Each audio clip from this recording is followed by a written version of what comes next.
राज्यात जीबीएस आजाराचा आता 6वा बळी गेलाय। पुण्यात जीबीएसच्या आणखी एका रुग्णाचा मृत्यू झालाय। पुण्यात आतापर्यंत एकूण 5 रुग्णांचा मृत्यू झालाय। तर याआधी सोलापुरात सुद्धा एका रुग्णाचा मृत्यू झाला होता। राज्यातील जीबीएसच्या एकूण रुग्णांची संख्या ही आता 173 वर पोहोचली।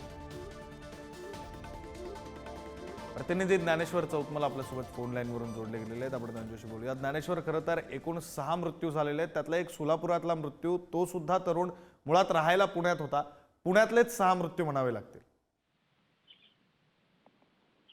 आपल्याला कल्पना आहे की जीबीएस रुग्णांची जी संख्या आहे ती दिवसेंदिवस वाढते आहे। राज्यात 173 जीबीएस रुग्णांची नोंद झालेली आहे।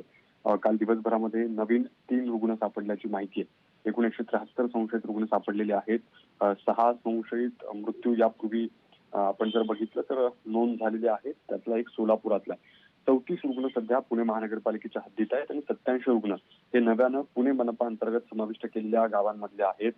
पिंपरी चिंचवडच्या परिसरामध्ये 22 रुग्ण जे आहेत ते महानगरपालिकेच्या हद्दीत आहेत आणि 21 रुग्ण पुणे ग्रामीण आणि 8 इतर जिल्ह्यातले रुग्ण असल्याची आपल्याला माहिती आहे। जर आपण आकडा पाहिला या सगळ्या वेगवेगळ्या जिल्ह्यांमधला, तर पुणे जिल्ह्यात सर्वाधिक जीबीएसचे रुग्ण आहेत। आतापर्यंत 72 रुग्णांना डिस्चार्ज देण्यात आलाय। 55 रुग्ण आयसीयू मध्ये आहेत आणि 21 रुग्ण सध्या व्हेंटिलेटरवर असल्याची माहिती मिळते आणि त्यात काल एका जीबीएस रुग्णाचा मृत्यू झाल्याची भर पडलेली आहे। बरं, धन्यवाद ज्ञानेश्वर या सगळ्या तपशिलासाठी।